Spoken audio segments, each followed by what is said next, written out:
So after round two, very lucky to be joined by German Grandmaster Vincent Keymer. Vincent, thank you so much for joining us. You're through to round three. How does it feel? Yeah, nice. It's always good to first of all, win the match and also win the match without too much drama.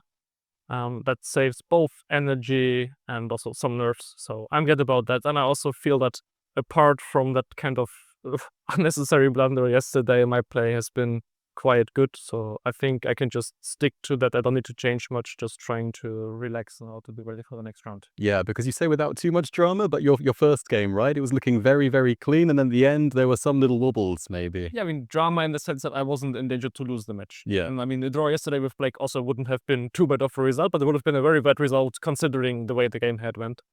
Yeah, I still cannot comprehend how I didn't just play knight e5 instead of knight c5, take the pawn on g4, and the worst thing that can happen to me is having to mate with bishop and knight with Sopo is, I mean, I know the pattern, I can do it, but yeah, I was somehow thinking that this one is even easier, which it certainly was not, and then I went down on time, and if he hadn't played h7 but king f5, it would have just been a draw, so Yeah, so of course was kind of a pretty unprofessional way of playing that, but a win is a win. yeah, in the end, it just that counted, and of course, that also took a lot of pressure off today's game. Because, I mean, with white, it's not easy to beat these players, but not to lose if I just am trying to be solid and he is the one with the pressure. I think it's a very, very comfortable situation, and I guess that also you kind of saw in the game, the move f4 he played. I don't think it's a move he would normally play, but rather because he feels that in order to win against me, he needs to create some kind of chaos. But yeah, I think this was just bad and not too chaotic. Do you think it was kind of the pressure of him being in a must-win situation today that he decided to play f4 and try to get something? Do you think it was maybe that pressure? I think so. I don't think he would normally play f4. Also, I mean, he used to be a very good player. He has been 2,700 in his life. And like the way I remember him, he was a very strong strategical player. So the move f4 is also not really his style.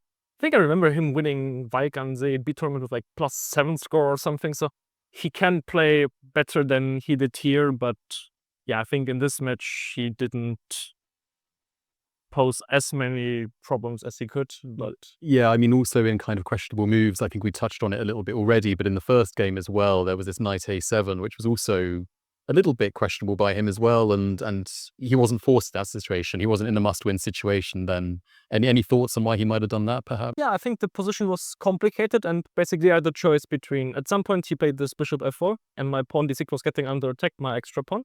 So I think objectively I should have just given that pawn and, put the fiddle out into some kind of a draw endgame. But I decided to continue playing, knowing that it could be slightly worse, simply because I saw his clock. And I think knight b5 is the move you play with because you wish to clarify things. You have to have something direct. But I think this is not the position to clarify things. White has very nice compensation, I think more than enough. So you can just continue playing, but you see your clock going down, and that's kind of the practical aspect that also matters a lot. No, of course. And, now with 2 wins, winning these 2-0, you have a rest day tomorrow, tie breaks for other players not in that situation. Got any plans for it? Relax, preparation, bit of sightseeing, anything like that? Yeah, I think just relaxing is the most important thing. Prep, yes, it needs to be done, but I played a lot of tournaments in recent times, so I did a lot of preparation there. Also, if you play strong opponents in the World Cup, you basically have 0 chance of guessing their opening. So, of course, we need to be well prepared and have a plan in mind to be comfortable. But at the end of the day, it matters that you play well, and for that to be well rested is the main thing. Yeah, absolutely. And how are you feeling about your next pairing? I don't think we quite know who your opponent will be yet. I think they're still playing. But I think it's the match colors against Pranesh. Yeah. So, both are good players, playing a fellow German who I spent so much time with is, on the one side, you can say I know him well, but he knows me well as well. So I think I would prefer playing Pranesh simply because I don't know him as well, and it's easier. Anyway, both of them are strong players, and I don't expect it to be an easy round. So yeah, I think, as I said, Pranesh. I just have to be relaxed, not really relaxed, but like well rested, focused, and then whatever happens. And whatever you've been doing recently, I mean, it must be working because your form the last few months has been absolutely fantastic. So whatever routine you're doing at the moment seems to be working for you. But I didn't do that much special. Like, it's not like I had some huge training camp and that's the move that pays off. I think it's just I've worked for a long time, pretty disciplined and hard on chess, and right now things are just working out. It's not guaranteed to go on like this forever, but of course right now I'm trying to, extend that streak a little.